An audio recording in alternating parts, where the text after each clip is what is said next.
Iya, Bapak Ibu, saya diminta untuk menyampaikan materi berkaitan dengan tantangan krusial mewujudkan keesaan gereja di Indonesia.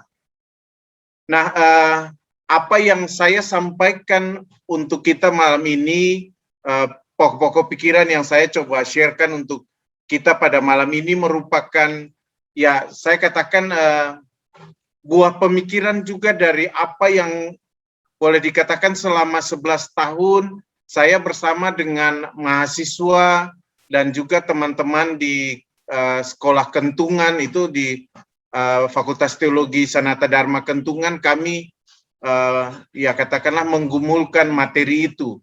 Jadi sejak 2010 saya dipercayakan untuk mengajar mata kuliah teologi ekumenis bersama dengan waktu itu almarhum Romo Purwatmo dari Fakultas Teologi Kentungan, mengajarkan teologi ekumenis untuk para mahasiswa dari Duta Wacana dan juga dari Sekolah Teologi atau Fakultas Teologi Kentungan. Ya. Nah, mahasiswa itu berasal dari berbagai latar belakang denominasi, ya, juga para frater dan para pastor itu berasal dari berbagai macam ordo. Nah, dari apa yang kami pelajari bersama itu, kami lalu coba lihat apa sih sebenarnya yang menjadi pergumulan dari persoalan keesaan gereja di Indonesia. Nah, jadi apa yang saya coba saringkan atau sarikan atau sajikan di sini atau sharingkan di sini adalah juga bagian-bagian dari apa yang pernah kami diskusikan dalam, ya katakanlah, mata kuliah teologi ekumenis itu. Nah, jadi sekali lagi judulnya tantangan krusial mewujudkan keesaan gereja di Indonesia.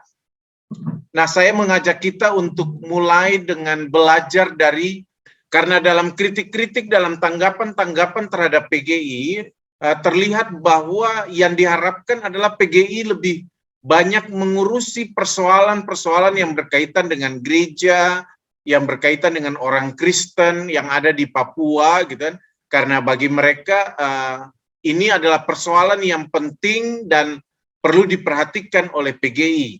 Tetapi ada juga kelompok-kelompok yang lain yang melihat bahwa sebenarnya kalau melihat juga pada anggaran dasar dan anggaran rumah tangga PGI, memang tidak ada yang keliru sebenarnya. Memang kehadiran novel itu membuat isu itu semakin enak, empuk untuk diangkat. Tetapi memang dalam anggaran dasar, anggaran rumah tangga, menurut pihak yang lain bahwa ini juga menjadi tanggung jawab gereja. Gereja juga perlu memperhatikan persoalan-persoalan yang ada di masyarakat. Nah, tetapi dalam refleksi saya berkaitan dengan hal ini, saya katakan bahwa sebenarnya tidak ada salahnya memberikan perhatian terhadap persoalan yang ada, cuma menurut saya keputusan atau sikap yang ditunjukkan itu terlalu cepat menurut saya. Saya lebih menyarankan harusnya PGI mendengar dari dua belah pihak, mendengar dari pihak pemerintah juga, atau mendengar dari pihak-pihak penyelenggara tes wawasan kebangsaan ini, baru dari sana juga berkonsultasi dengan yang lain dan mengambil sikap atau menentukan sikap. Tapi kan memang yang terjadi adalah setelah pertemuan itu, lalu Ketua PGI langsung melakukan audiensi dan menyatakan sikap PGI. Walaupun ada beberapa gereja yang mengatakan ya tidak bisa atasnamakan PGI, karena apakah juga pernyataan ketua itu sudah otomatis dikatakan sebagai pernyataan PGI. Tapi bahwa ada sisi kebenarannya di sana, cuma memang seperti yang saya katakan di bagian kedua, terlihat bahwa kita belum satu pandangan dalam melihat tanggung jawab gereja. Juga belum ada visi yang satu dalam melihat peran lembaga ekumenis ini. Nah, menurut saya kalau kita bicara tentang masalah krusial, menurut saya ini hal yang pertama. Ini masalah krusial yang pertama adalah bahwa ketika kita belum punya perspektif yang sama dalam melihat tanggung jawab gereja, dan juga belum punya visi yang sama di dalam melihat peran lembaga ekumenis itu, maka akan selalu ada pertentangan, akan ada selalu gejolak di setiap katakanlah sikap atau tindakan gereja terhadap atau menyikapi persoalan-persoalan yang ada. Jadi memang ini masalah krusial. Yang pertama adalah bagaimana membangun perspektif dan juga visi yang sama berkaitan dengan bagaimana melihat keberadaan lembaga ekumenis itu dan bagaimana perannya atau kehadirannya di tengah-tengah gereja dan masyarakat. Saya sepakat bahwa lembaga ekumenis itu harus punya perhatian ke dalam arti kepada gereja-gereja, tetapi juga harus punya perhatian keluar, yaitu kepada masyarakat. Nah, cuma bagaimana mengaturnya ini, nah kita perlu membicarakan itu bersama, dan karena itu perlu membangun perspektif yang sama, membangun visi yang sama berkaitan dengan hal ini. Nah, jadi titik berangkatnya saya berangkat dari situ. Karena itu saya masuk ke, ya katakanlah, tantangan krusial yang kedua yang membuat sulit bagi kita untuk membangun perspektif yang sama dan juga membangun visi yang sama adalah karena terlalu banyak lembaga ekumenis. Di dalam kehidupan bangsa kita ini, di Indonesia saja, kita tidak bicara di negara yang lain, tapi kita bicara di Indonesia saja misalnya, ada terlalu banyak lembaga ekumenis di negara kita ini. Jadi bukan hanya gerejanya yang beragam, bahkan juga sulit untuk bekerja sama, saya katakan begitu, tapi juga lembaga ekumenisnya pun beragam. Lembaga ekumenis ini beragam dan pendekatan-pendekatannya juga beragam sehingga tidak mudah untuk membangun persepsi atau perspektif dan visi yang sama, ya. Lembaga ekumenis yang sifatnya pemerintah seperti BAMAK itu ya, karena dia dibentuk lalu dilantik oleh pemerintah daerah setempat, gitu. Tapi ada yang non pemerintah yang seperti BKS atau juga seperti PGLII, seperti PGI dan yang lain-lain ini, gitu kan? Itu kan non pemerintah. Itu kan dibentuk atas inisiatif atau berdasarkan spirit bersama dari gereja-gereja yang sealiran itu. Nah, tetapi ini juga menurut saya ini tantangan krusial yang kedua tadi, ya. Nah, jadi karena gerejanya beragam, lembaga ekumenisnya pun beragam, lalu akhirnya tidak ada kesatuan visi dan misi. Masing-masing lembaga ekumenis itu punya visi sendiri, punya misi sendiri, dan jarang ketemu untuk bisa bicara bersama-sama. Jadi tidak hanya gereja sulit bekerja sama, lembaga-lembaga ekumenisnya pun sulit untuk bekerja sama. Jadi ini tantangan yang kedua. Karena itu di bagian yang ketiga ini saya lalu katakan Quo Vadis gereja Kristen yang esa di Indonesia.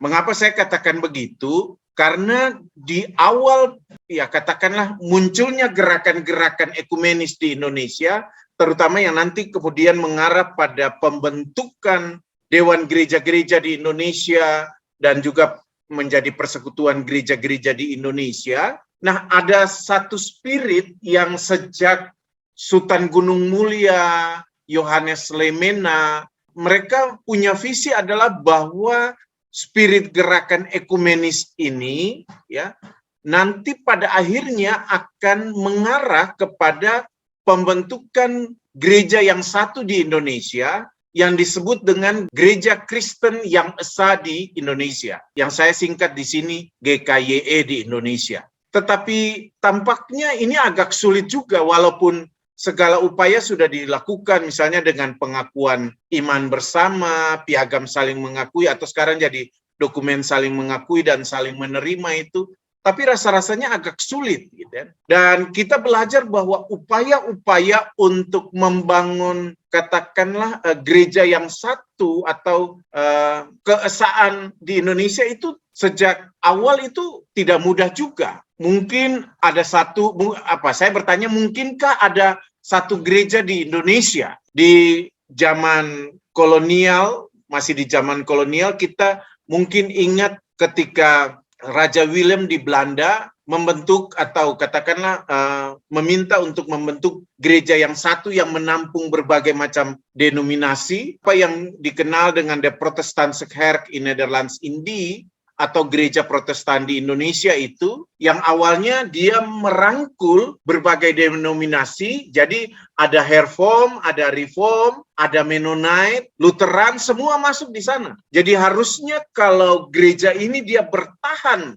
sampai saat ini, mungkin kita bisa mengatakan tidak ada GKI, tidak ada GKJ, tidak ada gereja-gereja Lutheran itu, tidak ada gereja-gereja Mennonite yang berdiri sendiri, tetapi semua ada satu di bawah GPI. Tapi toh kita melihat bahwa pada akhirnya GPI itu pun sekarang hanya tinggal menjadi semacam lembaga ekumenis yang katakanlah menjadi ibu bagi gereja-gereja yang tadinya awal ada di dalam GPI itu seperti Gemim, Gemit, GPM, GPIB, dan sebagainya. Tapi di awalnya itu sebenarnya kan ada gereja-gereja Reform, ada gereja-gereja Herform, ada gereja-gereja Lutheran, ada gereja-gereja Mennonite, tapi pada akhirnya ya boleh dikatakan keluar juga, bubar juga. Jadi apakah mungkin mendirikan gereja Kristen yang esa di Indonesia itu? Gitu.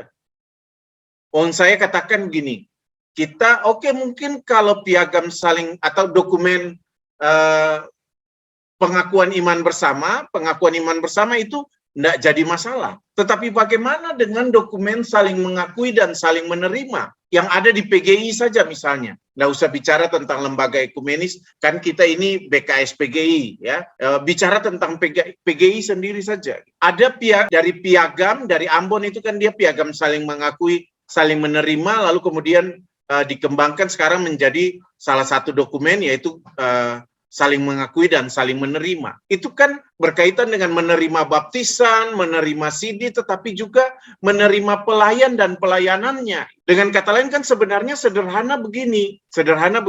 Kalau ada GKJ di situ, nggak usah lagi bentuk gereja yang lain di sana. Kalau kita sama-sama ada dalam satu PGI, jangan GPIB atau GKJ atau HKBP atau siapapun buat gereja-gereja yang lain lagi di sekitar situ. Intinya sebenarnya begitu. Nah, karena itu ini tidak mudah, apalagi kadang-kadang status quo setiap gereja juga ingin dipertahankan. Kita mau merangkul yang lain di dalam kesatuan ekumenis ini, tetapi untuk merangkul itu pun ada banyak aturan yang dibuat ya. Istilahnya gini, kamu kalau mau masuk di dalam lembaga ini, kamu harus menerima ini, menerima itu, menerima ini, menerima itu. Sehingga pertanyaannya adalah, kalau kita mau membangun kesatuan ekumenis, pertanyaannya ada banyak aturan atau tanpa aturan. Nah, Ibu Bapak silakan merefleksikan itu dan kita bisa berdiskusi itu. Jadi kalau kita mau satu dalam sebuah gerakan ekumenis, mau banyak aturan atau bahkan tanpa aturan atau bagaimana? Ya, itu yang mau diajak kita lihat ya. Nah, yang berikut saya katakan bahwa ada persoalan krusial di sini karena kadangkala urusan internal saja belum selesai, tapi kita sudah mau cepat-cepat pergi keluar bersama-sama dengan yang lain. Akhirnya kadangkala yang terjadi adalah bahwa kita ingin bersama-sama di luar, tetapi masalah internal masih dibawa-bawa juga, sehingga relasi ekumenis itu belum terselesaikan dan punya dampaknya bagi relasi ekumenis itu. Antara lain misalnya saya katakan bahwa kadang-kadang institusi gereja yang ditonjolkan ya, bukan Kristus yang ditonjolkan. Jadi orang kalau kita bicara tentang Kristus, ya seperti anak sekolah minggu itu, gereja bukanlah gedungnya, gereja bukan institusinya, gereja bukan administratifnya, tapi gereja adalah orangnya, gitu kan. Jadi kita tidak akan persoalkan ini gereja apa, tetapi ini gereja Kristus. Tapi kan persoalannya kita belum selesai di situ. Kita kadang-kadang bicara Kristus, tetapi institusi gerejanya yang masih ditonjolkan. Sehingga ya saya kalau tidak di gereja ini rasanya belum bisa beribadah dengan baik, dan karena itu saya pingin ada gereja saya juga di sini dan saya bentuklah gereja saya di situ. Sehingga ada gereja-gereja atau katakanlah juga sinode yang begitu dengan mudah membuat aturan bahwa misalnya hanya dengan 10 kakak atau 15 kakak aja sudah bisa membentuk gereja di situ. Sementara ada gereja yang membuat persyaratan kalau belum 75, belum 50 kakak, nggak bisa berdiri gereja di situ. Jadi akhirnya yang terjadi begitu. Dalam model misi dikatakan yang terjadi adalah bukan misi Kristus, tetapi misi gereja. Dan karena itu yang terjadi adalah penanaman gereja. Nah, kalau kayak begini kan berarti kita punya urusan internal belum selesai, karena kita masih selalu berpikir gereja saya nih harus berkembang nih, harus ada di sana, harus ada di sana, harus ada di sana. Dan karena itu yang selalu dikembangkan dalam kehidupan bersama dengan yang lain. Akhirnya terjadi meminjam apa yang ada di dalam dunia pertanian itu, saya katakan bahwa pola pengembangan gereja itu pola pengembangan gereja yang polikultur. Ada ini, ada ini, ada ini, macam-macam. Gitu ya. Pak Narso pasti tahu betul ya, kalau pola tanam yang polikultur itu kerugiannya apa? Setiap tumbuhan pasti akan berebut kekayaan tanahnya itu supaya siapa yang akan lebih tumbuh dengan lebih baik. Tapi lalu akhirnya juga akan sulit untuk mengatasi hama-hama yang datang, karena macam-macam hama datang karena ada banyak macam tanaman dan mau mengatasi juga sulit. Nah, menurut saya gereja juga bisa begitu. Kalau lahannya sempit, gereja semua mau katakanlah ditanam di situ akan sangat repot. Akhirnya yang kita sibuk urusi adalah gerejanya. Jadi yang terjadi adalah ego gerejanya, dan menurut saya ini masalah krusial juga di dalam membangun gerakan ekumenis di Indonesia.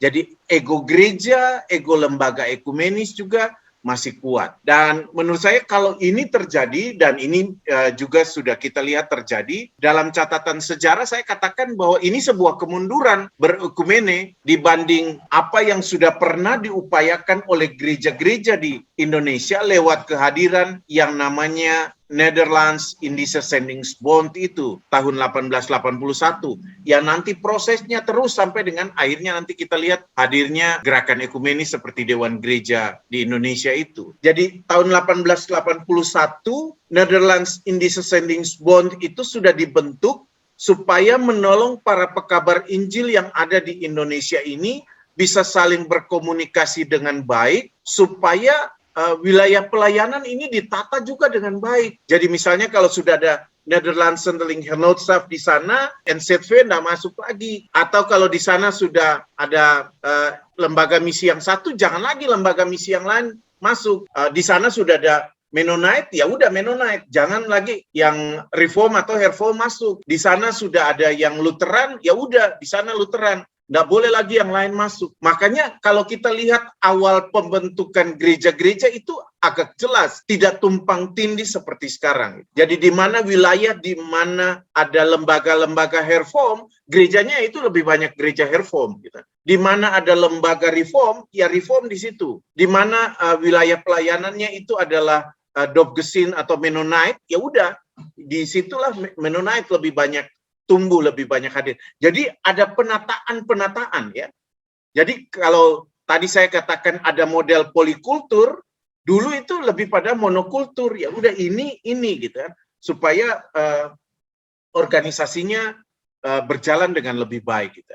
Nah, tetapi kalau dibaca dari perspektif ini, saya lalu melihat kemunduran berekumene karena ada persaingan yang kuat di antara gereja-gereja di antara kita ini satu dengan yang lain. Nah, karena itu pertanyaannya yang berikut, atau katakanlah hal pokok yang terakhir supaya nanti kita bisa berdiskusi, lalu saya katakan Quo Vadis, gerakan keesaan. Nah, ini beberapa pemikiran yang menurut saya penting untuk diperhatikan dan kita bisa melihat hal itu kembali untuk bagaimana menata kembali kehidupan keesaan gereja di Indonesia. Yang bukan hanya mungkin juga di antara gereja-gereja Protestan, tetapi juga gereja Protestan dan gereja Katolik dengan juga gereja-gereja yang lain. Yang pertama, saya merasa bahwa untuk mengatasi persoalan-persoalan krusial yang tadi sudah disampaikan di awal, maka ada baiknya kita membangun gerakan keesaan di Indonesia itu seperti membangun sebuah rumah besar dengan pintu yang tidak terkunci. Artinya begini,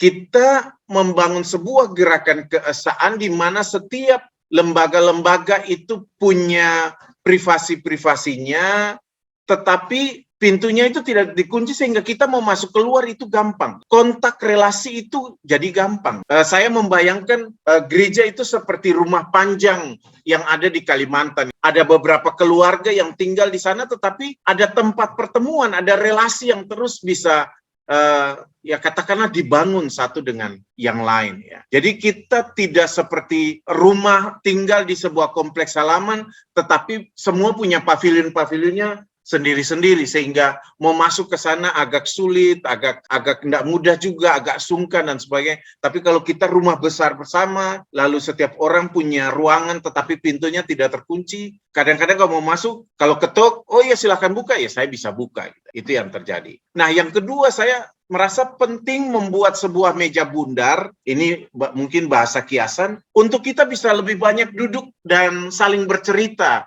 satu dengan yang lain. Dan tidak membuat pertemuan-pertemuan itu menjadi pertemuan-pertemuan yang formal melulu, tapi informal, di mana kita bisa saling berbagi apa sih pergumulan, apa sih yang menjadi persoalan, lalu bagaimana kita mengatasi itu bersama-sama. Baik persoalan di tengah-tengah masyarakat yang dihadapi gereja itu maupun juga persoalan yang dihadapi gereja sendiri. Nah, yang berikut adalah mencoba untuk menyeimbangkan yang ritual dengan yang praksis untuk kebersamaan dan kekerabatan. Mengapa saya katakan itu? Karena kadangkala saya melihat aksi-aksi gerakan keesaan itu masih lebih banyak yang ritual. Ya, bukan bahwa tidak ada yang praksis, yang praktis di lapangan begitu. Tapi saya melihat lebih banyak masih lebih bersifat yang ritual. Padahal kalau kita lihat gerakan keesaan yang dibangun oleh World Council of Churches, Dewan Gereja-Gereja Dunia, lewat lembaga-lembaga ekumenis yang ada di regional maupun di dunia ini, itu sudah lebih banyak berpikir tentang aksi-aksi praksis yang membangun kebersamaan dan kekerabatan antar gereja ini. Jadi ada ritualnya, tetapi justru yang lebih banyak itu praksisnya. Sehingga misalnya Dewan Gereja-Gereja Dunia punya komisi-komisi untuk membangun kerjasama dengan Roma Katolik misalnya, atau dengan gereja-gereja Katolik, atau juga membangun hubungan dengan gereja-gereja Pentakostal Karismatik dalam rangka menjawab isu-isu yang terjadi di masyarakat atau yang ada di masyarakat ini. Nah, karena itu untuk bisa sampai ke sana dan juga terkait dengan apa yang tadi di awal saya katakan punya perspektif yang sama, visi misi yang sama, maka perlu juga mengembangkan teologi bersama sebagai pijakan untuk aksi bersama itu. Karena kalau teologi kita berbeda, agak sulit nih kita menemukan pijakan bersama untuk aksi itu. Tapi lalu kalau kita katakan, udahlah teologi itu dipisahkan dari aksi saja, karena kalau kita mau aksi tidak butuh-butuh teologi, gitu. Nah, ini kritik Pak Eka Dharma Putra. Pak Eka Dharma Putra katakan kalau gereja atau katakanlah lembaga ekumenis mengadakan aksi tanpa dasar teologis, terus apa bedanya gereja atau lembaga ekumenis itu dengan LSM? Karena LSM, mereka juga punya aksi-aksi dan tidak butuh teologi. Nah, tapi justru untuk membedakan gereja atau lembaga ekumenis dengan LSM, ya, maka gereja atau lembaga ekumenis ini harus punya teologi.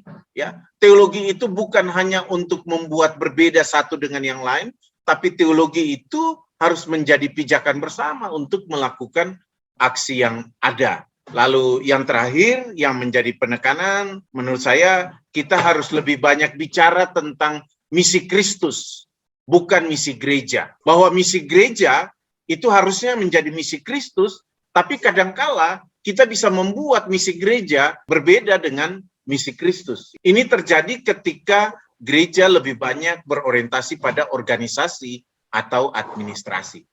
Nah, itu paparan saya. Terima kasih Pak Bardi untuk kesempatan waktu yang diberikan untuk saya bisa menyampaikan gagasan atau pikiran-pikiran saya ini, dan waktu selanjutnya saya kembalikan ke Pak Bardi. Terima kasih Bapak Ibu, mohon maaf kalau ada yang salah dan kurang. Terima kasih.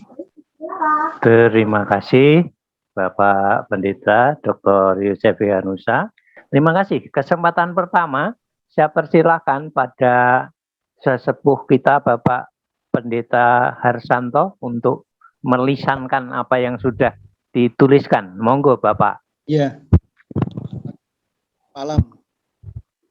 Terima kasih. Malam. Jadi pergumulan kita, Bapak. Termasuk kami yang masih menjadi MPLPGI ini. Langsung saja, Pak Pendeta, pertanyaan saya adalah, mungkin karena keterbatasan kemampuan saya, kira-kira negara mana yang sudah berhasil membangun seperti yang kita bicarakan pada malam hari ini? Nah, ini mau kita buat role model lah. Yang kedua adalah ekumene atau keesaan ini yang kita inginkan itu saya tulis di dalam chart itu adalah ibarat rokok itu kita bongkar tembakonya, kemudian kita bungkus lagi menjadi satu, atau batang-batang rokok itu kita ikat menjadi satu. Artinya seperti saat ini,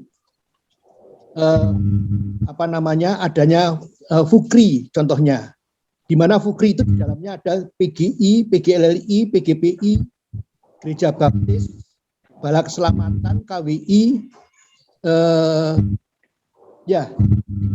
Ortodok misalnya itu. Ketiga, itu memang kita umat Kristen itu tidak punya konfigurasi seperti Muslim. Seperti Muslim kan kalau kita buat seperti sasaran tembak itu yang di tengah itu MUI. Kemudian di ring 2-nya itu ada NO, Muhammadiyah, Ahmadiyah, NO, Muhammadiyah, Ahmadiyah, Persis dan lain-lain.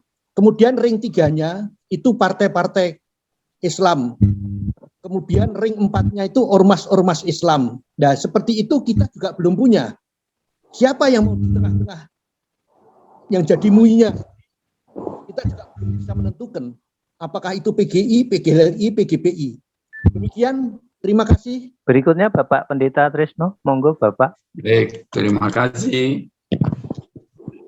Ya, kalau kita melihat sejarah WCC, mereka awalnya mencoba menyatukan gereja-gereja dalam upaya perdamaian, yaitu setelah Perang Dunia Kedua itu ya. Sehingga tema-tema dari WCC banyak sekali mengenai tuntutan etis gereja akan tantangan dunia ini. Yang menonjol itu waktu di Vancouver 1983 itu ya, di mana kepedulian gereja untuk justice, peace, and integrity of the creation itu menjadi penekanan. Tapi apa yang terjadi di gereja-gereja anggota WCC, ada yang memang concern terhadap GBIC, ada yang masih belajar, dan juga itu up and down ya. Kadang-kadang menggebu-gebu, kadang-kadang apatis terhadap tanggung jawab gereja terhadap dunia ini.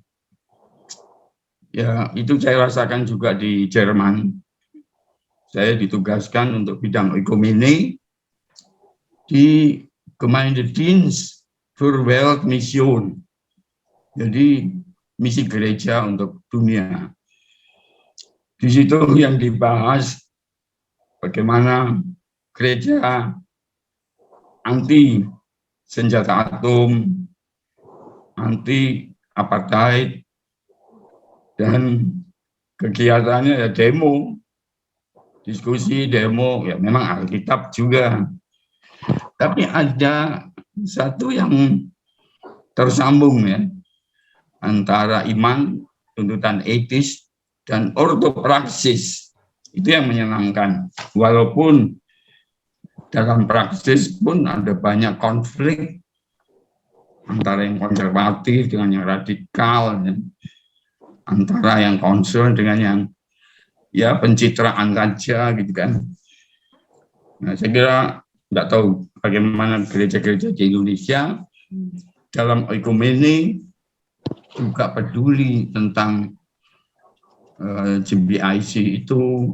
Kalau antar umat memang keunggulan di Indonesia itu gereja-gereja banyak yang membina antar umat. Tapi soal lingkungan hidup, perdamaian ini masih perlu dibina. Jadi titik temu ekumene yang dulu abad keempat itu secara dogmatis kan, konsili-konsili itu ya. Tapi pasti juga ada tuntutan etis. Ya, nah di situ memang seperti yang tadi dikatakan perlu pendalaman teologis, namun juga ortopraksis. Perlu perpaduan itu saya kira. Nah, sampai di mana nih PGI tadi mencoba menyikapi KPK itu, tapi ya persepsi umum keliru ya, atau tampilannya terlalu cepat, belum ada pendahuluan yang matang itu. Ya itulah pergumulan kita ya. Terima kasih.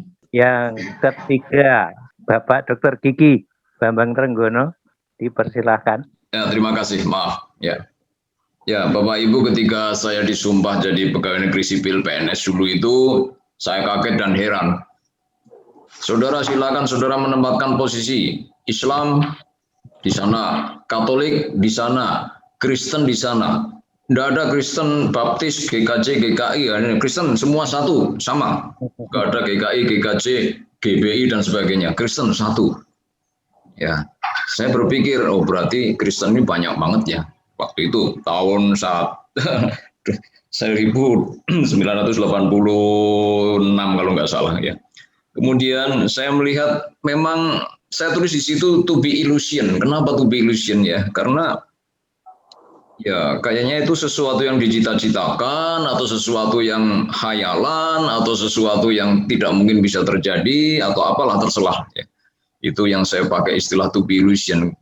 Ekumene itu to be illusion dalam pengertian memang ya seperti ini. Kesukuan ya memang seperti itu. Kalau saya berpendapat yang lain, ini apa bukan karena politik di emperannya Belanda ya, kolonial dulu itu memecah belah dan menguasai. Sehingga masing-masing suku sendiri-sendiri, daerah sendiri-sendiri. Sehingga tidak mungkin bersatu, atau kalau bersatu memang bagus ya. Tapi kan kayaknya susah untuk bersatu. Bhinneka Tunggal Ika juga sulit kayaknya di sini. Hingga dari dulu ekumene ya ekumene, Natal ekumene, Paskah ekumene ya cita-cita saja saya kira begitu. Beda dengan teman kita yang Katolik katakanlah kemana-mana ya satu ya gerejanya itu, romonya itu, parokinya itu, ya sama saja. Tapi kalau kita gereja katakanlah GKJ, GKI bingung, kota ini nggak ada, KBP nggak ada, makanya saya milih GKI karena GKI kan Gereja Kristen Indonesia. Jadi Indonesia di mana-mana sama. Terima kasih moderator itu. Berikutnya, monggo Romo Sri Handoko, Bapak Pendeta kita. Terima kasih Pak Subardiaga, terima kasih Pak Yusef. Sebetulnya banyak yang diusulkan Pak Yusef, itu sudah sempat saya sampaikan dalam materi yang dulu juga di PA PKS PGI GMKI, nanti akan saya kemukakan. Tapi saya ingin menanggapi dulu yang pertama soal PGI dan tugasnya yang ada kaitannya tadi dengan TWK itu ya. Saya setuju sekali bahwa gereja itu memperhatikan hal-hal yang rohani, tapi juga yang jasmani. Nah, jadi kalau PGI itu harus memikirkan tentang kegerejaan, oke. Kemudian keduniawian juga oke. Masalahnya, lembaga PGI itu bukan partai politik.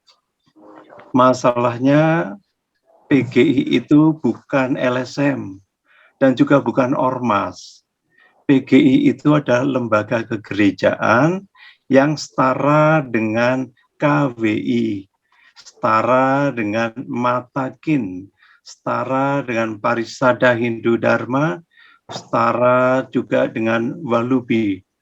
Nah, tentunya kalau ingin bertindak untuk hal-hal yang bersifat duniawi seperti itu, teknis dan praktis, mestinya PGI menurut saya pertama-tama mbok konsultasi dengan KWI, dengan Walubi, Matakin, Parisada dan MUI untuk menyikapi hal ini, membicarakan bersama. Sekaligus itu mempraktekkan keesaan yang bersifat universal atau semesta.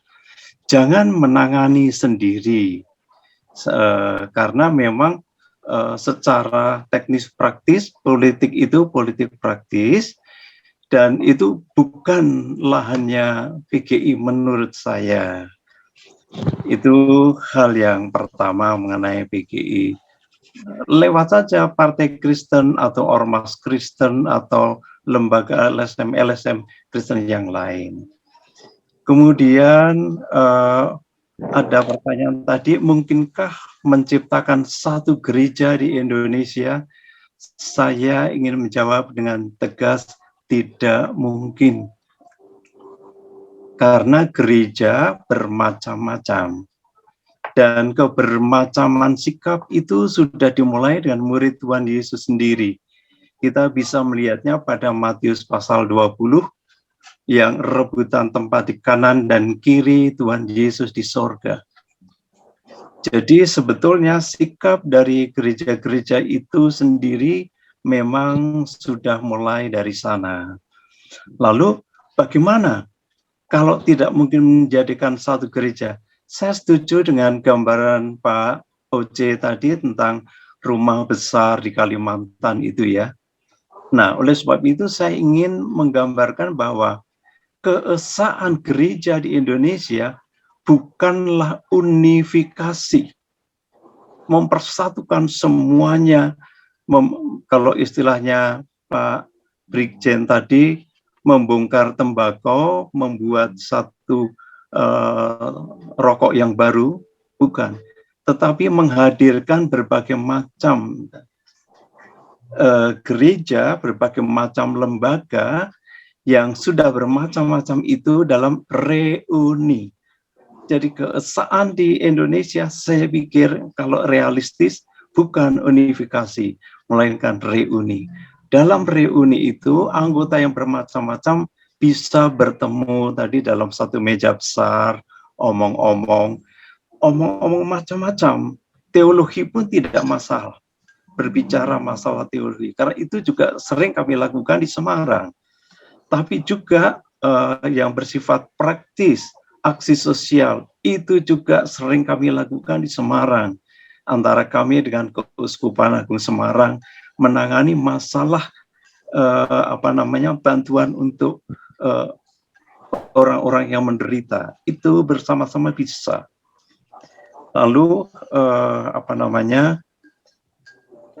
hal yang terakhir yang ingin kami sampaikan, kendala yang paling berat selain tadi sudah disampaikan oleh Pak Oce sebagai kendala instansional atau institusional, tetapi dalam pengalaman saya selama 9 tahun ber-PGKS di Semarang, kendala yang paling berat adalah hati manusia.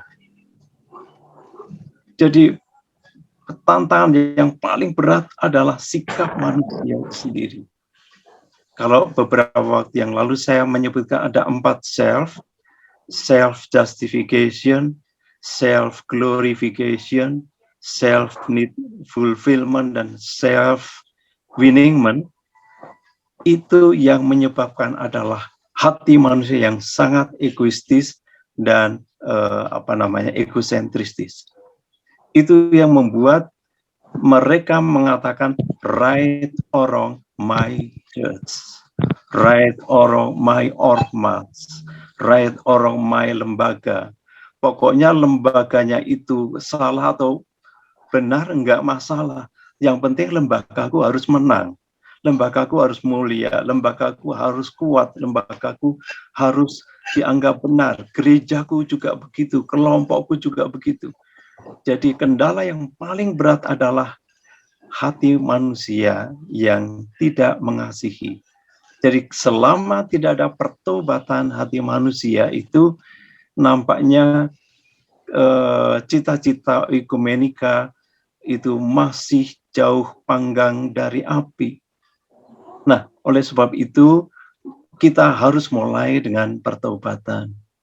Kami waktu di Semarang sudah saya sampaikan, kita adakan tukar mimbar gereja Kristen setiap setahun sekali secara rutin. Kemudian tukar mimbar Kristen dan Katolik itu juga setahun sekali. Sampai 9 kali kami lakukan itu dan sangat indah. Lalu dalam menangani masalah-masalah sosial, kami berapat bersama, entah di gereja Kristen, entah di Keuskupan Agung Semarang, kami duduk bersama, kemudian bicara macam-macam untuk mengatasi permasalahan. Dengan demikian, juga dengan agama-agama lain, kami adakan pameran Alkitab, pameran kitab suci bersama-sama. Semua agama menampilkan kitab sucinya dan menampilkan kesenian kebudayaannya. Itu pun setahun sekali. Jadi praksis hal-hal semacam itu sangat menolong kami di Semarang waktu itu. Saya tidak tahu sekarang. Nah, barangkali hal-hal semacam itu yang perlu kami sampaikan, dan kalau kita ingin mulai dengan diri kita, kami mengusulkan sebetulnya supaya lembaga atau ormas-ormas Kristen itu mulai duduk bersama. Dulu kan ada Wali Songo, tapi sekarang nampaknya tinggal 4 ormas Kristen yang ada. GMKI, GAMKI, PIKI, PWKI. Apakah keempat ormas Kristen ini juga rukun? Kemudian untuk lembaga-lembaga, PGI, kemudian PGKS, BAMAK, BKSAG, MUKI, PII, kemudian PGPI, dan Baptis dan sebagainya. Kenapa tidak mau duduk bersama? Itu kendalanya sekali lagi manusianya yang tidak mau bersatu. Jadi mulailah dengan manusianya. Terima kasih. 3 menit terakhir, Bung Nivos, monggo. Pak Oce, terima kasih nih mengingatkan masa-masa mahasiswa ini. Saya melihat apa istilahnya yang disampaikan Pak Oce Kulfadis, keesaan gereja-gereja di Indonesia. Saya melihatnya persoalan kita masih belum selesai soal dogma, teologi. Di situ kuncinya menurut saya. Sebab kalau dogmatika teologi itu clear, maka pada tataran di bawahnya, organisasi seperti yang dicita-citakan oleh Sultan Gunung Mulia, Leinena itu, mungkin tidak terlalu menjadi masalah. Tapi karena dogmatika dan teologi ini yang sumbernya itu adalah dari zending atau pekabar-pekabar Injil dari Eropa, dari Amerika, begitu kuat tertanam di kalangan gereja-gereja, kita sebutlah gereja-gereja lokal itu, menjadikan gereja-gereja lokal itu adalah yang mempertahankan itu. Kalau keluar dari sejarah itu, misiologinya itu, maka dianggap menyimpang dari dogmatika itu. Nah, di situ saya melihat persoalan. Ambil contoh lah, misalkan PGI. Dalam proses bergabungnya gereja-gereja lokal di PGI ini, perdebatan soal baptis misalkan, percik atau selam itu butuh waktu yang lama. Sebelum itu 5 dokumen keesaan gereja dari sidang raya PGI di Ambon itu disepakati. Itu, dan bahkan ketika PGI pun sudah menyepakati 5 dokumen keesaan gereja dari asosiasi kita sebut gereja-gereja yang sama seperti PGI yaitu PGLI itu masih tetap mempertahankan perdebatan soal baptis itu percik atau Islam. Dan karena dogmatika itu juga mempengaruhi juga cara pandang terhadap pernyataan awal dari Pak Oce tadi, apakah gereja itu keluar nggak peduli soal-soal masalah kebangsaan itu. Padahal sebenarnya kalau kita pahami, saya mengutip itu pendapat Pak Iwangu, Andreas Iwangu, bahwa dua sebenarnya tugas gereja itu. Dia dipanggil ke dalam mengurus jemaat, memelihara spiritual jemaat, tetapi dia juga dipanggil keluar untuk menyatakan kabar baik kepada semua orang, menyatakan kehadiran dari kerajaan Allah, di mana ada keadilan, di mana perdamaian dan keutuhan ciptaan seperti yang disampaikan Pak Trisno itu bisa diwujudkan. Nah, tetapi karena perbedaan dogmatika dan teologi itu, akhirnya menjadi perdebatan yang tidak ada habis-habisnya hingga sekarang. Itu yang pertama. Nah, yang kedua, dalam konteks itu untuk melepaskan diri dari sejarah itu, misiologi yang dibawa oleh para pekabar-pekabar Injil dari Eropa, dari Amerika. Menarik itu tesisnya Pendeta John Vitale. Apakah tidak mungkin kita menciptakan atau membangun teologi Indonesia yang kalau padanannya kalau saya ambil itu seperti NU mengatakan bahwa Islam Nusantara, gereja Indonesia, gereja Nusantara dengan segala konteks yang kita hadapi, pluralisme, kemiskinan, perdamaian, bukan dari perspektif para pekabar Injil yang datang dari Eropa dan Amerika itu. Nah, menarik itu tesisnya Pendeta John Vitale. Itu yang harus kita, teologi itu yang harus kita kembangkan di Indonesia ini. Sehingga kehadiran kita oleh komunitas lain di luar Kristen itu dianggap bukan adalah bagian dari yang eksklusif. Tetapi dengan kita mengembangkan teologi yang Nusantara itu, kita bagian di dalam bangsa ini. Mohon pendapat Pak Oce terhadap tesisnya John Vitale. Saya pikir ini menarik dan tidak bosan-bosannya John Vitale itu menyatakan seperti itu, walaupun banyak yang tidak setuju gitu. Terima kasih Pak Oce, Mas Bardi. Monggo Bapak Yosef Hanusa. Iya, terima kasih Pak Bardi, Pak Dr. Suwardi untuk kesempatan berikutnya memberikan respons. Iya, nanti tolong saya dibantu Pak Bardi, walaupun saya juga mencatat apa yang tadi sudah ditanyakan, semoga tidak ada yang terlewat.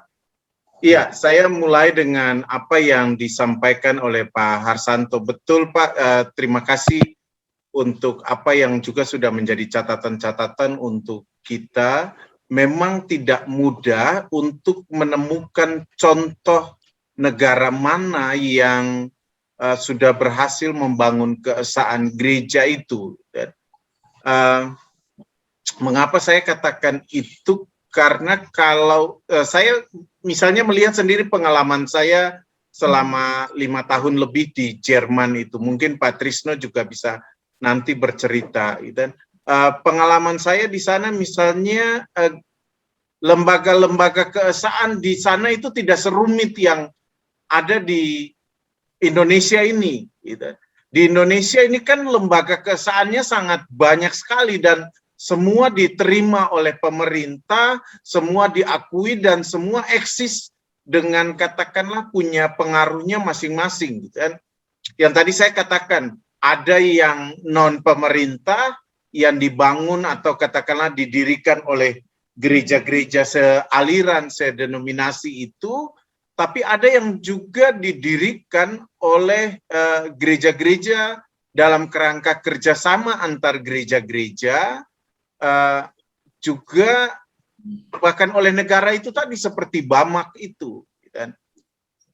Nah, saya memberi contoh misalnya di Jerman saya tidak melihat hal semacam itu. Studi saya di sana kebetulan juga berkaitan dengan gereja dengan misi, gereja dan misi, saya melihat tidak semacam itu. Pengaruh yang paling kuat mungkin yang pertama adalah gereja, ya katakanlah gereja di Jerman, Evangelische Kirche in Deutschland, gitu kan.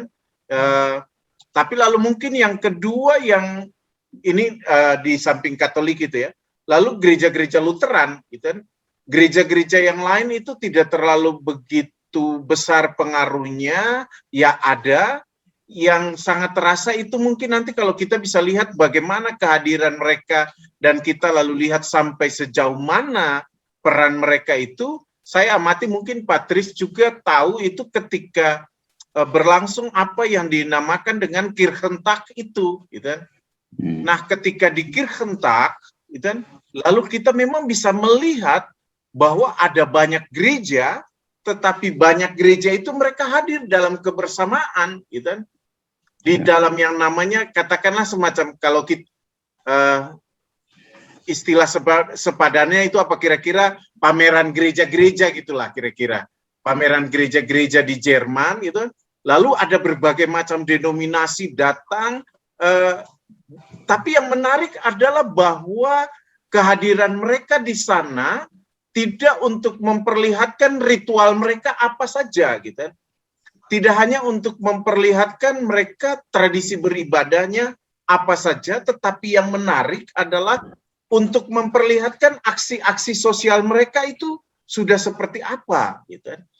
Jadi mereka hadir, lembaga-lembaga gereja itu hadir dengan memperlihatkan ini loh, ada masalah sosial ini yang kami sudah lakukan, gerakan kemanusiaan ini yang sudah kami lakukan, sehingga orang-orang yang datang ke Kirchentag itu misalnya lalu melihat apa yang ada di dalam gereja dengan kepeduliannya terhadap masyarakat gitu.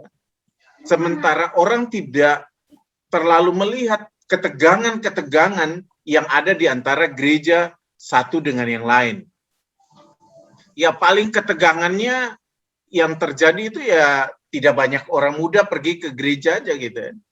Ya, tidak banyak orang muda pergi ke gereja, tapi mungkin di gereja-gereja seperti Pentakosta Karismatik masih lebih banyak orang, tetapi kalau gerejanya didesain seperti gereja Pentakosta Karismatik, ya ada orang di sana juga. Tapi ketika Kirchentag terjadi, itu kita lihat anak-anak muda yang datang ke sana itu luar biasa.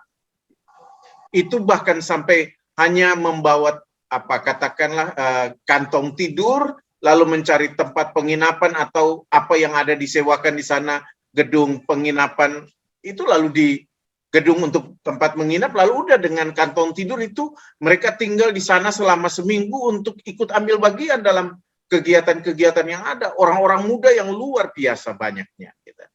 Nah, jadi memang untuk mencari padanan sehingga bisa seperti yang diharapkan Pak Harsanto tadi, menemukan negara yang mana kira-kira sudah membangun keesaan gereja seperti yang diharapkan, mungkin tidak begitu mudah, karena istilahnya kalau memakai istilah yang lagi akrab di masa pandemi ini, variannya tidak serumit seperti varian di Indonesia ini, dan kita punya banyak sekali lembaga-lembaga yang juga mengatasnamakan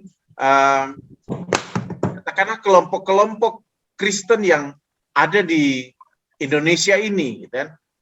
Ketika Pak Harsanto bicara tentang MUI, gitu kan, lalu akhir-akhir ini kita bicara juga tentang MUKI yang kira-kira kita lihat mungkin diharapkan bisa menjadi katakanlah juga hal yang sama, gitu. Tapi sejauh mana MUKI diterima itu juga menjadi pertanyaan, gitu. Jadi agak berbeda memang seperti yang dikatakan Pak Harsanto, kita tidak punya lapis 1, lapis 2, lapis 3, bahkan mungkin kita semua merasa kita ada di lapis 1. Jadi di lapis 1 itu kita bertumpuk satu dengan yang lain. Kita tidak punya kelembagaan-kelembagaan seperti itu. Bahkan kadangkala untuk membangun kerjasama aja memang masih hal yang sulit. Gitu.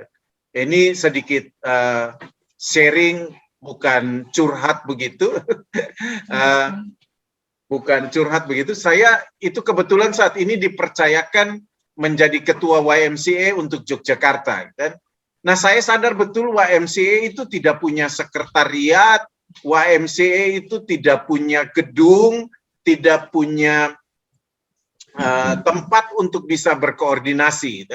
Lalu ketika saya ditunjuk menjadi ketua YMCA Yogyakarta, lalu saya minta, ayo kita bersurat ke GMKI, gitu kan. Iya, tapi sudah lama. Ini saya sudah masuk periode kedua. Jadi di awal itu kira-kira 2015 lah begitu. 2015 apa 2016. Bersuratlah kami ke GMKI, gitu kan. Tapi lalu ditanggapi oleh salah satu pemuka GMKI di sana bahwa nggak bisa, ini gedungnya GMKI gitu kan, ini bukan untuk semua gitu kan.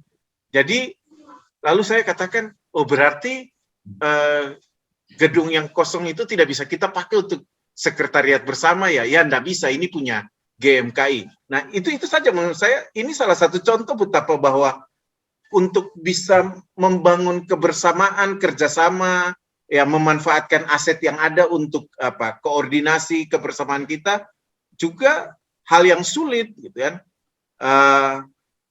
Saya ingat juga istri saya cerita tentang Piki juga, pingin supaya bagaimana bisa hal yang sama bisa di GMKI itu menjadi tempat koordinasi bersama, juga sampai sekarang tidak direspons ya. Nggak tahu, mungkin dulu, artinya dulu, mungkin bahkan sebelum masanya Pak Yoto mungkin, jadi masa-masa sebelum itu, jadi ditolak. Jadi saya bilang, katanya, loh di dalam kita sendiri untuk saling berkoordinasi, saling menopang satu dengan yang lain aja begitu sulit gitu kan. Apalagi kita mau harap lembaga yang besar bisa seperti yang kita harapkan seperti PGI, memang agak sulit juga ya.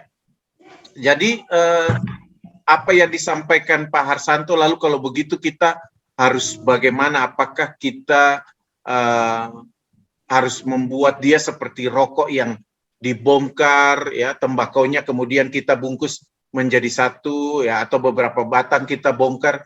Ya memang agak sulit juga. Saya tidak bisa merespon secara secara langsung gitu. Cuma saya lebih sebagaimana gambaran atau katakanlah model yang saya sudah sampaikan di awal gitu, saya lebih senang memakai model itu, memang bahwa ya ini seperti rumah bersama, lalu kita ada di dalam sana, tapi kita punya pintu yang siap dibuka satu dengan yang lain sehingga orang bisa masuk keluar, bisa bertemu, berjumpa gitu kan.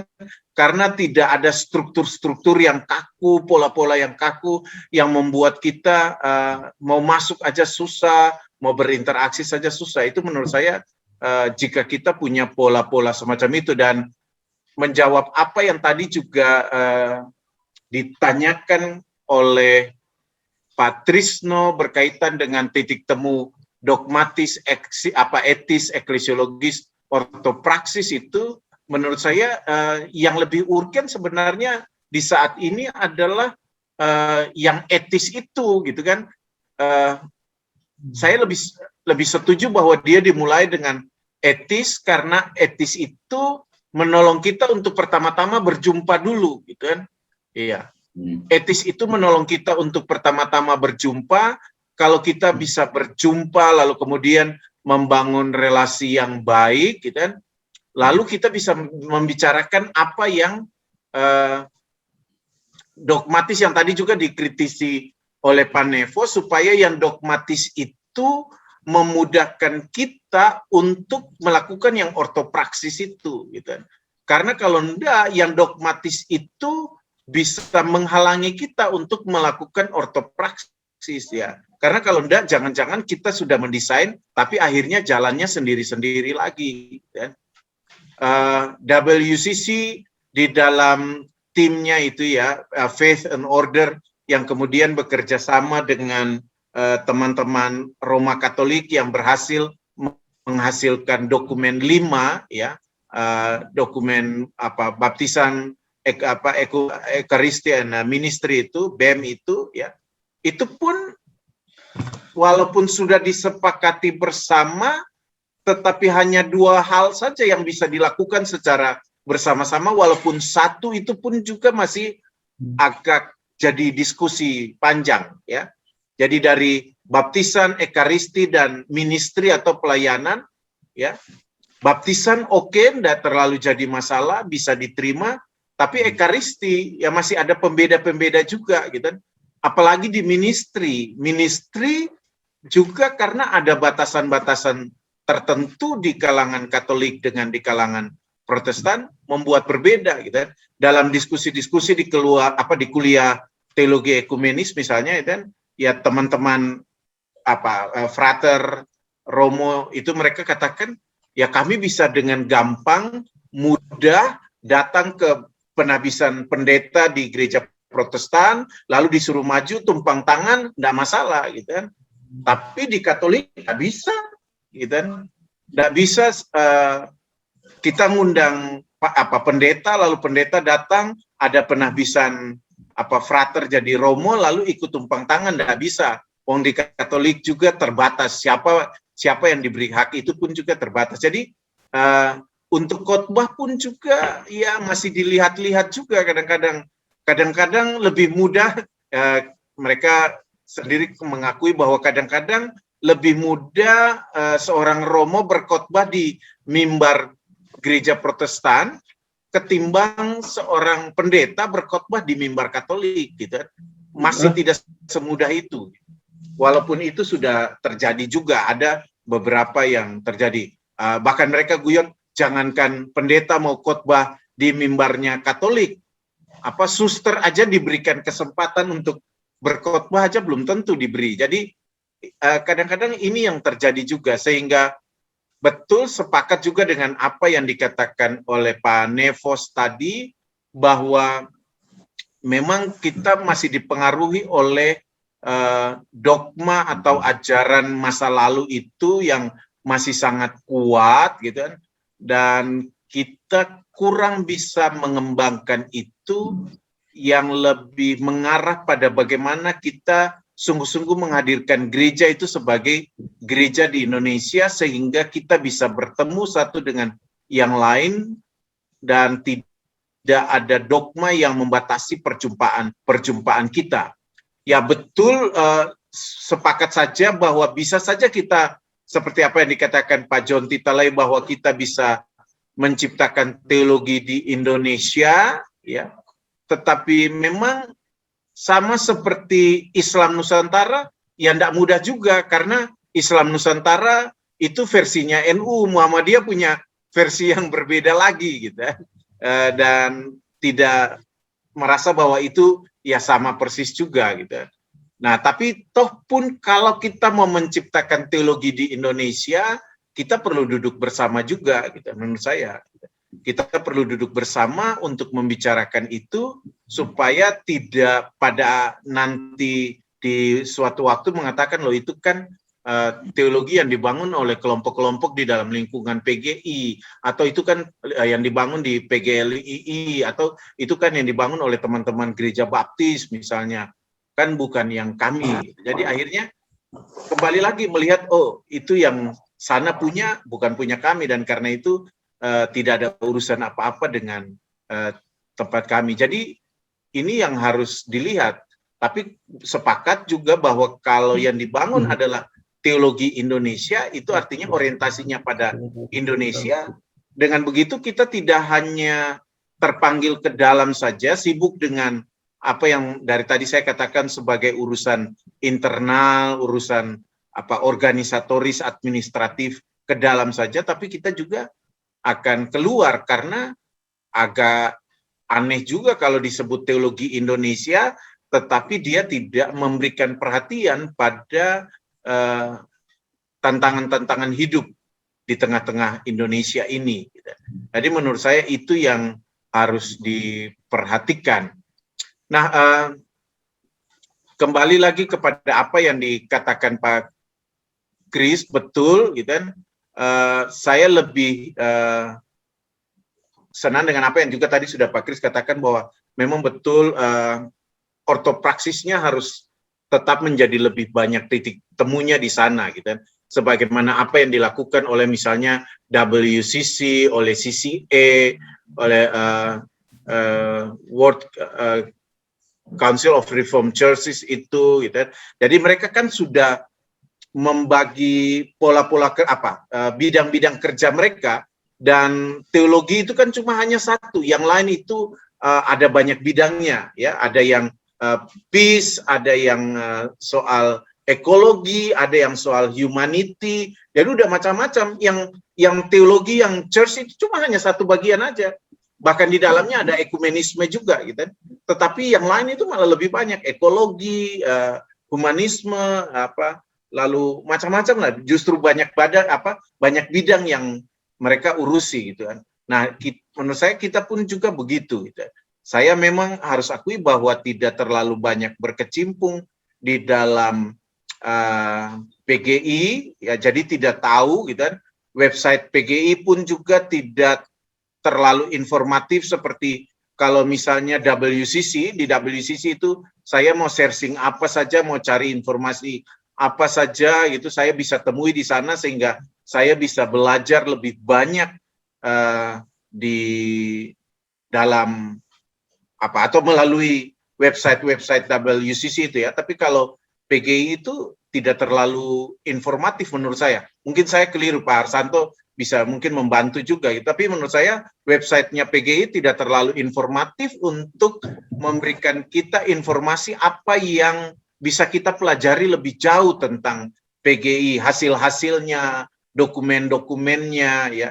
Jadi itu yang agak kurang, sehingga kita yang berada di luar lembaga itu ya, saya walaupun bidangnya teologi ekumenis dan sejarah gereja, ya tidak punya banyak data juga tentang hal itu gitu kan. Apalagi oleh gerejanya tidak dilibatkan juga di dalam aktivitas-aktivitas seperti itu ya, karena selalu keterlibatan di sana kan utusan gereja, jadi ya enggak punya banyak pengetahuan juga ya. Jadi itu juga keterbatasan saya.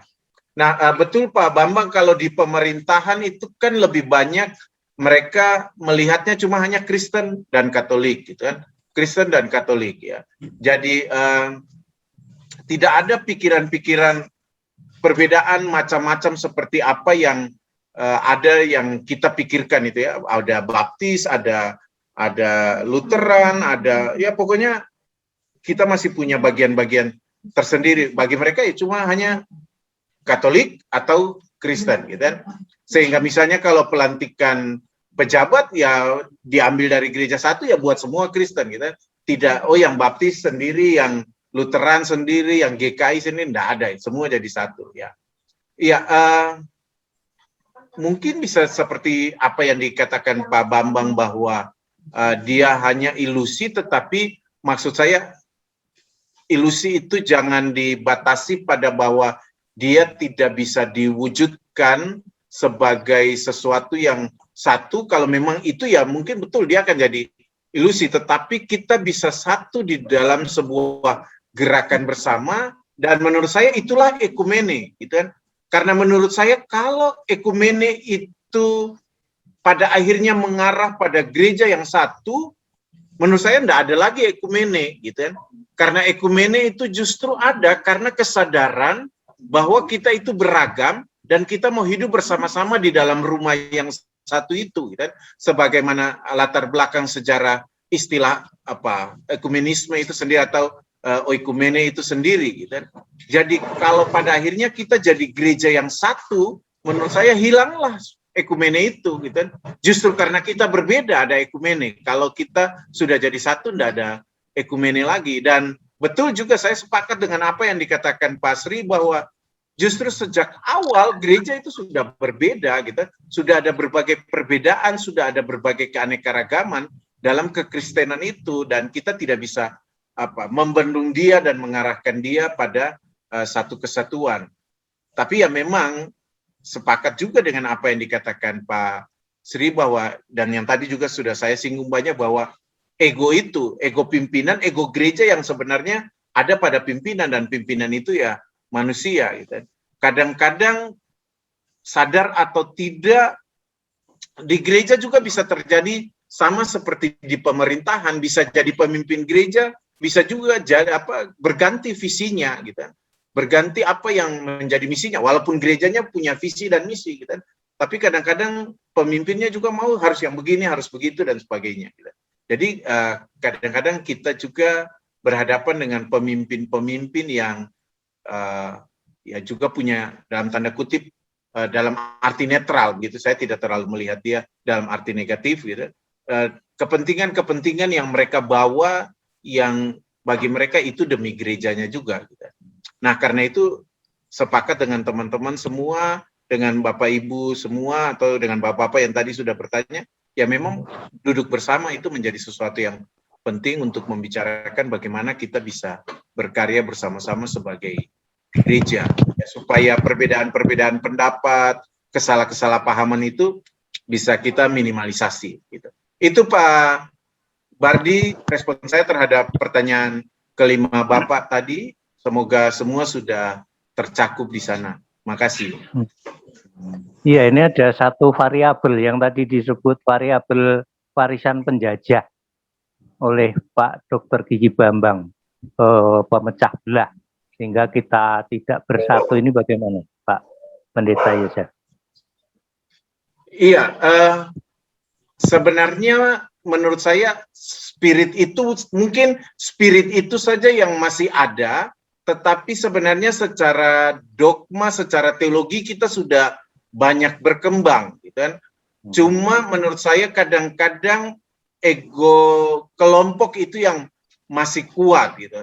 Tapi menurut saya ini juga agak aneh, gitu, karena yang tadi saya katakan itu ya, yang tadi saya katakan justru pemerintah Belanda di bawah kepemimpinan Kaisar Willem pada waktu itu justru mendorong gereja-gereja untuk bisa satu, gitu kan.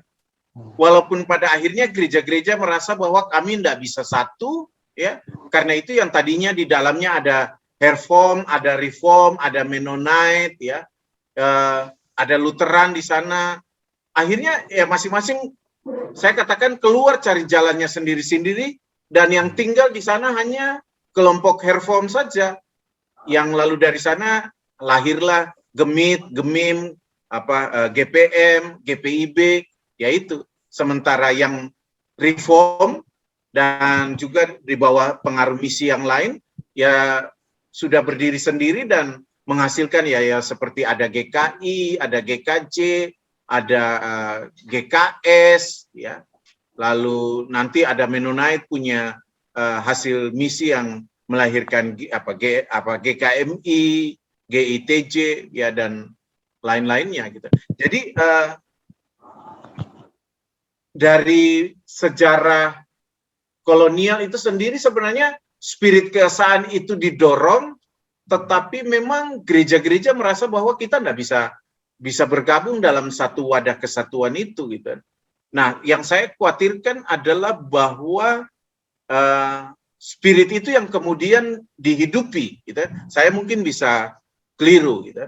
Tetapi bahwa sejarah misi pun sudah memperlihatkan bahwa lembaga-lembaga misi itu saling menghargai satu dengan yang lain.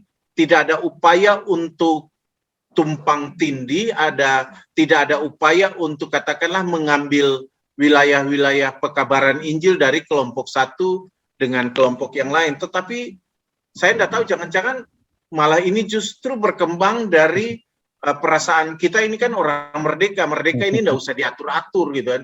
Mau ke sana, mau kemari, mau ngembangin di sana, ngembangin di sini, itu kebebasan kita. Tapi dulu dalam sejarah misi, gitu kan, seperti yang tadi saya sudah katakan, Netherlands Zendingsbond itu ya sudah mengatur supaya tidak terjadi tumpang tindih, tidak terjadi perebutan wilayah, supaya semua bisa bekerja sama, harus ada komunikasi, harus ada duduk bersama untuk menginformasikan persoalan-persoalan di lahan atau di wilayah misi, dan itu ditangani bersama-sama.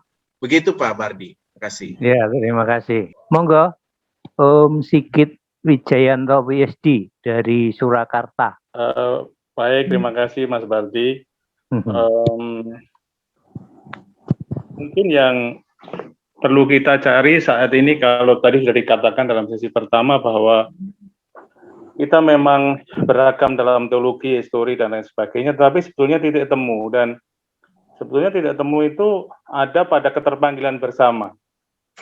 Dan itu yang mungkin yang bisa memberikan space bagi kita agar bisa kita hidupkan lagi keterpanggilan bersama, yaitu soal-soal yang menyangkut soal kemanusiaan, soal-soal yang menyangkut soal-soal kemiskinan.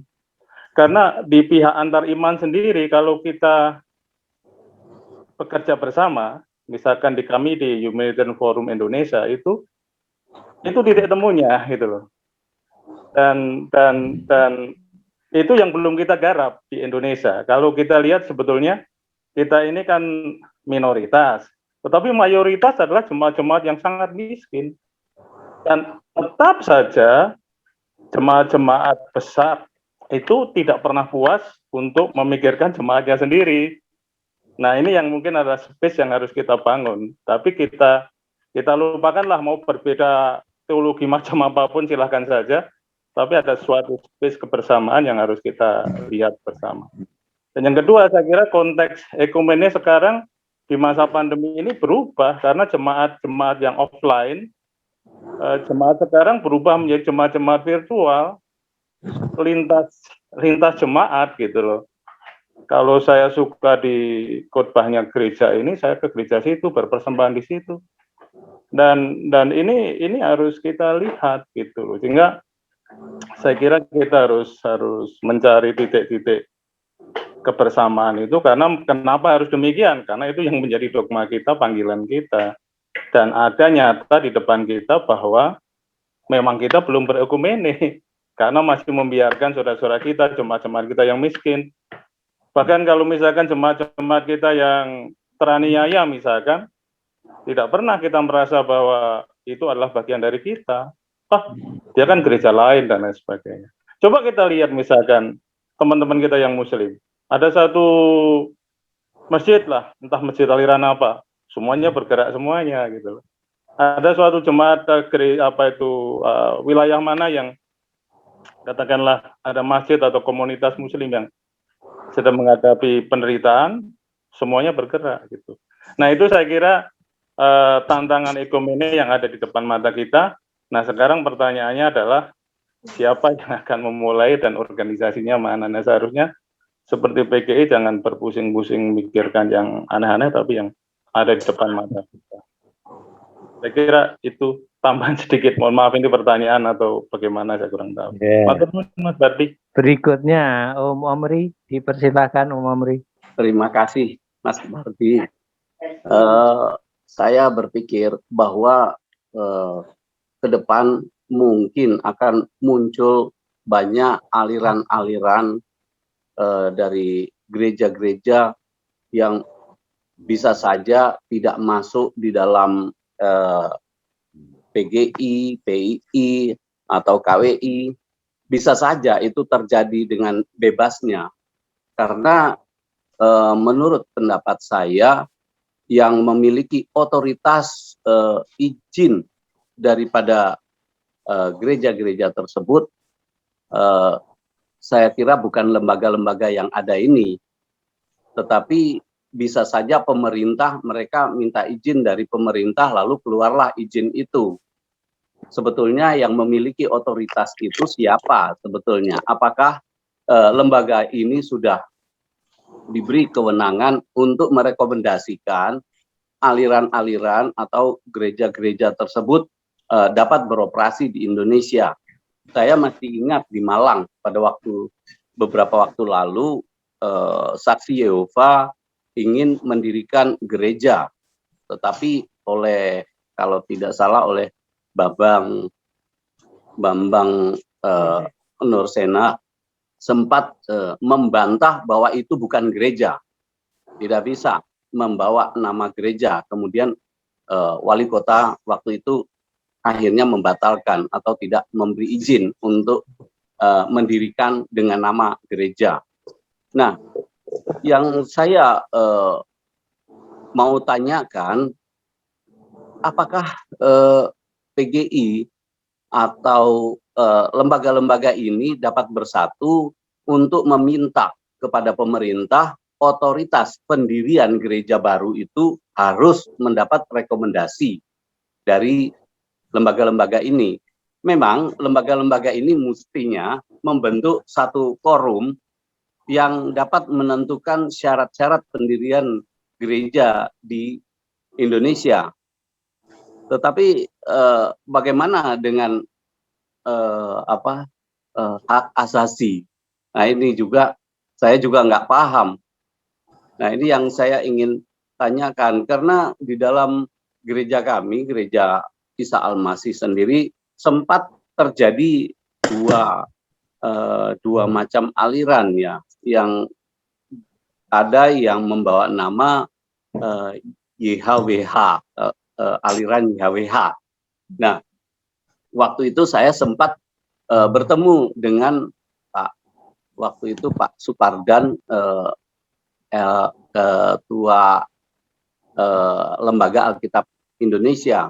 Saya bilang, lah kok mereka menggunakan Alkitab yang sama, kemudian diganti aja yang nama-nama Tuhan diganti dengan YHWH.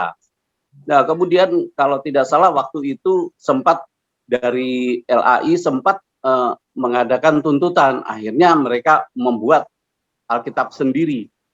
Nah, izin-izin semacam ini dengan kebebasan seperti ini akan semakin membuat banyak perpecahan di dalam gereja-gereja ini.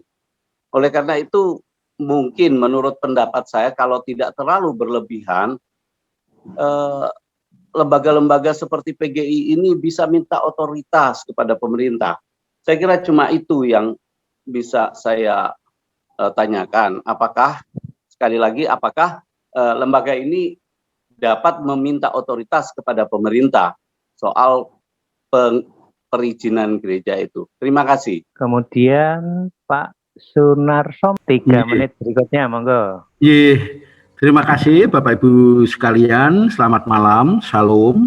Shalom Pak Narso. Dan terima kasih masukan dari Pak Yosef dan juga komentar para senior, para sesepuh ini. Saya tertarik di satu, mengenai keanekaragaman itu seringkali diartikan sebagai membangun kekuatan ya, strength from diversity. Tetapi ada syarat yang memang harus dipenuhi. Itu akan terjadi kalau memang ada satu visi yang dipegang bersama. Kalau visinya bisa berbeda-beda dan berubah-ubah sesuai kepentingan, itu akan menjadikan diversity, keanekaragaman itu bukan menjadi kekuatan, tetapi justru menjadi kelemahan. Sehingga perlu ditinjau kembali, direview kembali relasi antar gereja itu supaya mewujudkan strength from diversity. Nah, itu sesuai Pak Sigit tadi dan arahan Pak Yosef tadi, ya kita harus bersatu. Bersatunya itu diawali saja dengan common interest. Di dalam Kristus kita membangun menjadi garam dan terang dunia, kita membangun mencari aktivitas, event-event, perjumpaan yang bisa menunjukkan bahwa kita semakin dekat, kita semakin akrab, semakin bersaudara, sehingga meskipun kita jumlahnya kecil, tapi dilihat soliditasnya. Dan itu tentu saja kalau bersama, apa yang menjadi aktivitas kita itu bisa dirasakan oleh masyarakat bersama. Kalau keanekaragaman atau dalam pertanian tadi polikultur, itu selalu membangkitkan kompetisi Pak, satu sama lain. Jadi satu petak tanah, di situ ada tanaman kacang tanah, ada jagung, ada kedelai, begitu ya. Maka di situ akan terjadi kompetisi dan bahkan bisa jadi malah tidak panen semuanya dalam ilmu pertanian. Karena hama penyakitnya itu akan timbul terus dan kompetisi pupuk, dan bagi petani pun juga sulit akan merawatnya. Karena masing-masing mempunyai beda karakter yang berbeda. Nah, sehingga usul saya seperti tadi, monggo siapa yang memulai, tetapi menurut saya ini sangat penting dan sangat mendesak menurut saya, karena mohon maaf saya ingin memberikan masukan bahwa beberapa komunitas itu melihat di kalangan Kristen itu, kalangan kita, itu seringkali, gereja kae, ono sing nyempal kae, gereja itu ada yang bentrok sama Pak Pendetanya atau majelisnya, nanti ngumpul orang 15, 12, 10 buat gereja sendiri. Dan itu membuat gereja itu kayak bekalnya itu karena kekecewaan begitu. Dan itu akan menjadi tidak baik dilihat di lingkungan kita. Terus yang berikutnya, sebetulnya di peraturan bersama Menteri Mendagri dan Menteri Agama Kemenak tentang terbentuknya FKUB, dan salah satu tugas FKUB adalah merekomendasi ya pendirian rumah ibadah, apakah itu gereja, masjid, pura dan sebagainya, itu ada persyaratannya. Dan bupati atau wali kota memberikan rekomendasi, itu minimum ada 2 institusi yang memberikan rekomendasi. Yang pertama adalah Forum Kerukunan Umat Beragama, dan yang kedua adalah dari Kemenak. Dari itu. Dan itu ada persyaratannya sebetulnya. Ya. Dan misalnya kalau kita mendirikan rumah ibadah, berapa jumlahnya yang menetap di situ, siapa pendukungnya yang menggunakan itu, dan itu lengkap, ya, sehingga itu sendiri sebetulnya bisa bagian dari yang mengatur bagaimana rumah ibadah itu didirikan dan persyaratannya. Karena saya juga menghadapi masalah ketika di Klaten itu di dekat alun-alun, tiba-tiba bekas ruko gitu terus dibuat untuk sembahyang bersama, ya. Nah, itu orang kiri kanannya menanyakan, itu gereja ya? Terus kemudian bertanya lagi, itu sudah dapat izin belum itu?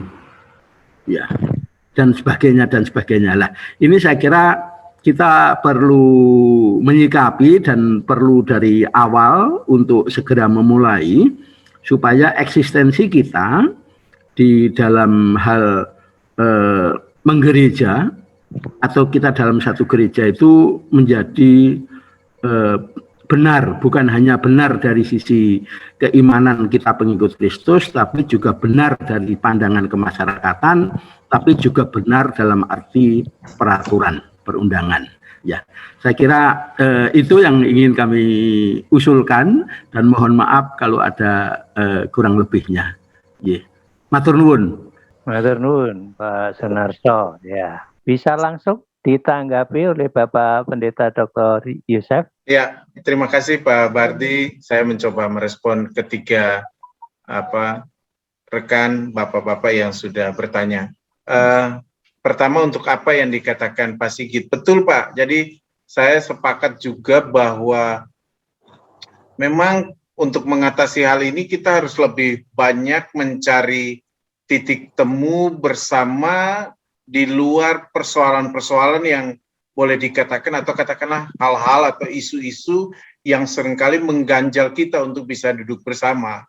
Dan itu paling mudah adalah ketika kita sama-sama punya perhatian pada masalah-masalah atau isu-isu kemanusiaan, dan ini yang harus diberikan ruang lebih besar untuk hal ini. Sebagaimana yang tadi saya katakan bahwa lembaga-lembaga ekumenis seperti WCC, seperti seperti CCA, seperti World Council of Reformed Churches, itu mereka bahkan punya katakanlah bidang kerja untuk yang di luar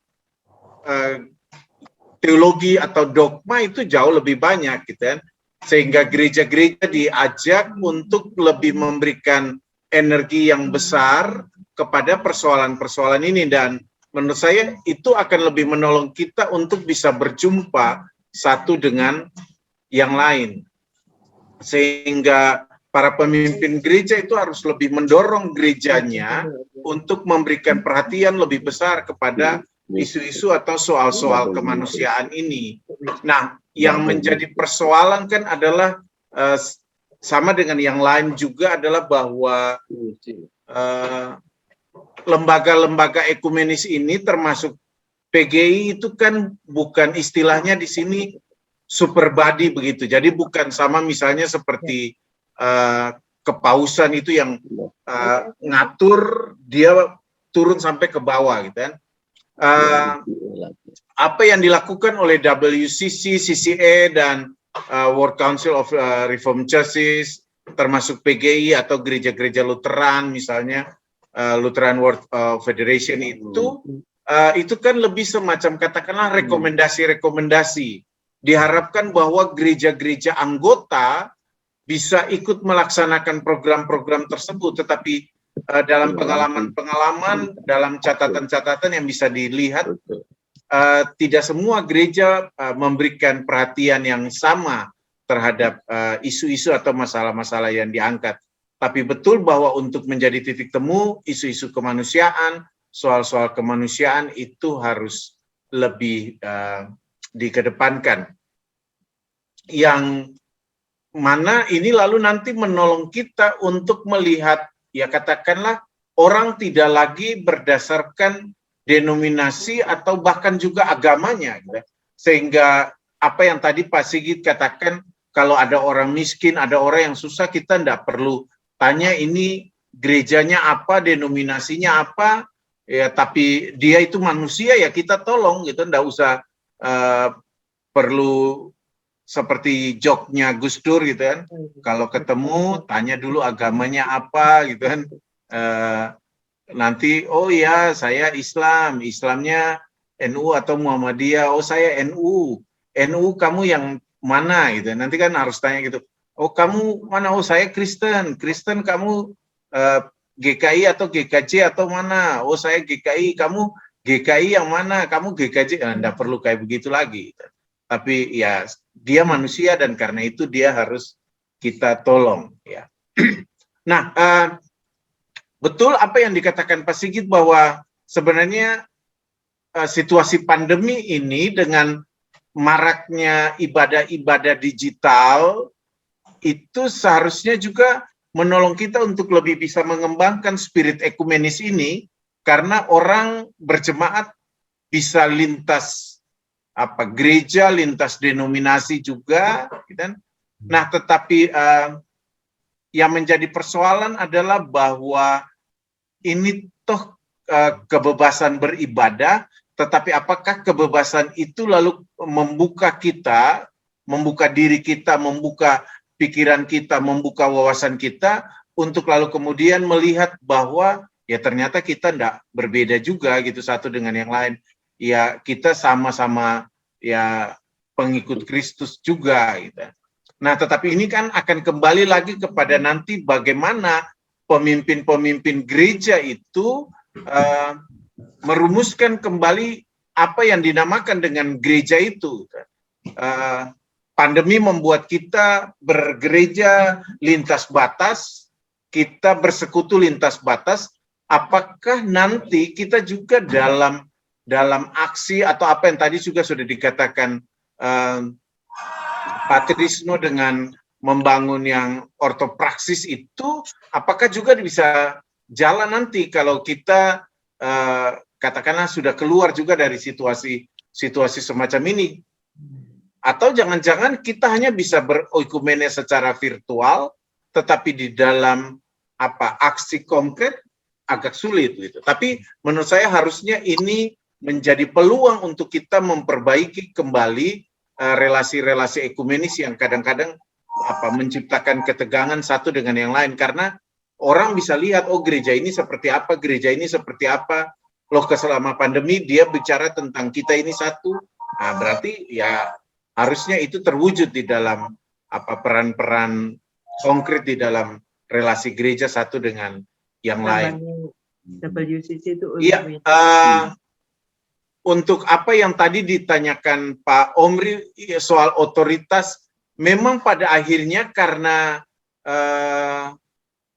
gereja itu harus berbadan hukum, memang betul bahwa pemerintah yang akan memutuskan, tapi memang bisa juga sebenarnya ada katakanlah usulan-usulan atau masukan-masukan dari lembaga-lembaga gereja yang ada. Gitu. Nah, tetapi kan ini harus memberikan pertimbangan-pertimbangan yang objektif, yang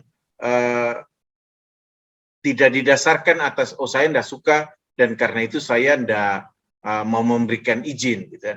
Jadi ini harus hadir dalam kesadaran bahwa kita ingin menghadirkan sesuatu yang benar, walaupun yang benar itu pun juga kadang-kadang subjektif juga. Tetapi sekali lagi saya katakan karena lembaga-lembaga ekumenis ini bukan super body, gitu kan, mungkin agak berbeda dengan keuskupan atau katakanlah juga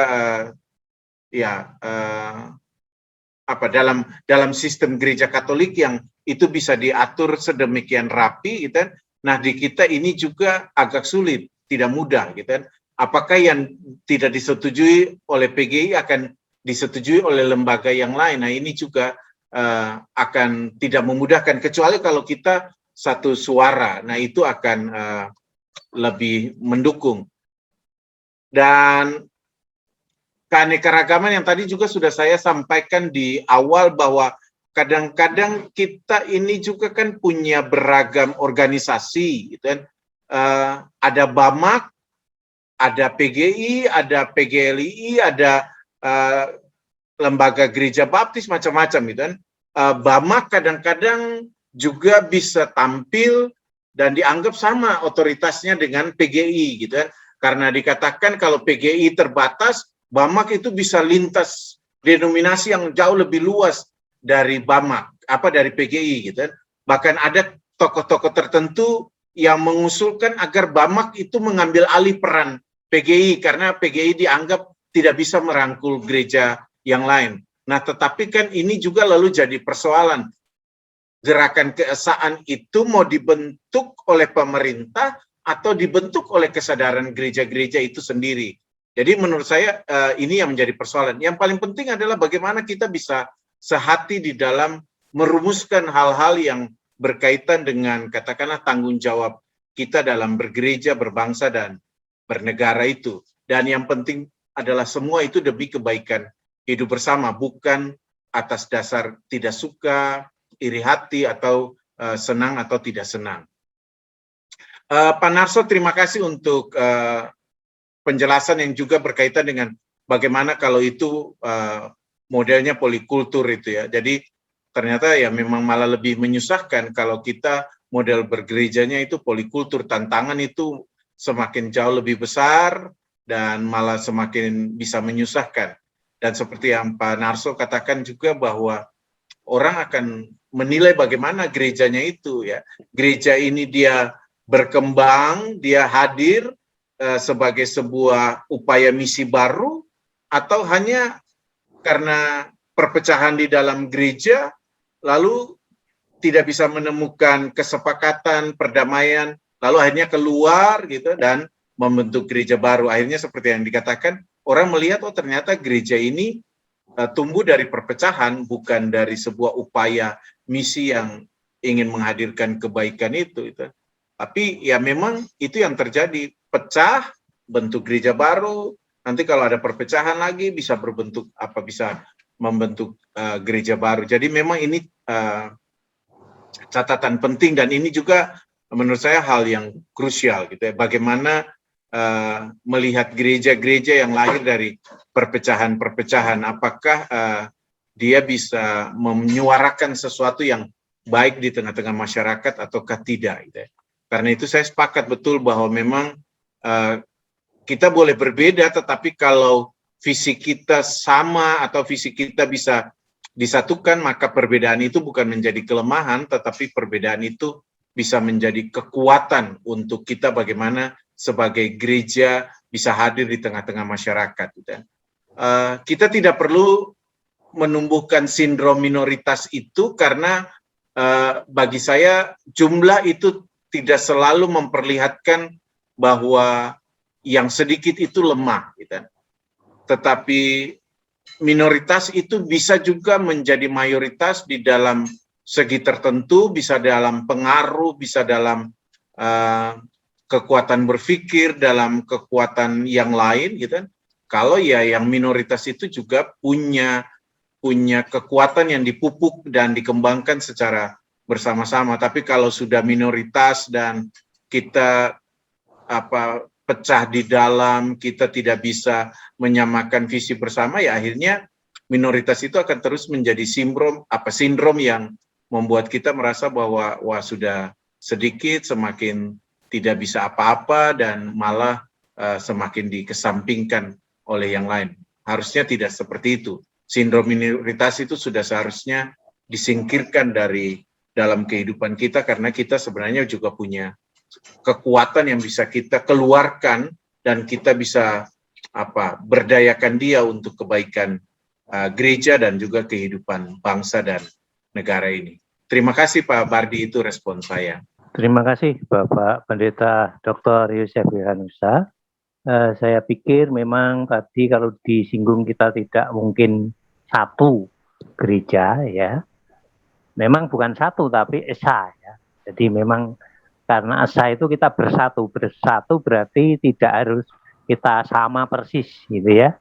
Jadi ini mungkin catatan penting bagi kita, sehingga seperti yang dikatakan Pak Sigit tadi, titik temu ini menjadi penting saya pikir ya. Titik-titik temu ini perlu kita cari bersama, titik-titik temunya sehingga kita bisa bersatu. Kebetulan 3 yang berbicara di sesi kedua ini bicara tentang titik temu dan bersatu. Ini saya pikir kok penting sekali ya. Jadi kalau saya kok jadi ingat firman ini ketika Petrus melihat Tuhan Yesus berjalan di atas air itu. Jadi harusnya kita melihat Kristus, tapi kita melihat diri kita sendiri masing-masing, artinya nggak bisa mencapai keesaan itu dengan baik dan dengan benar. Mungkin begitu.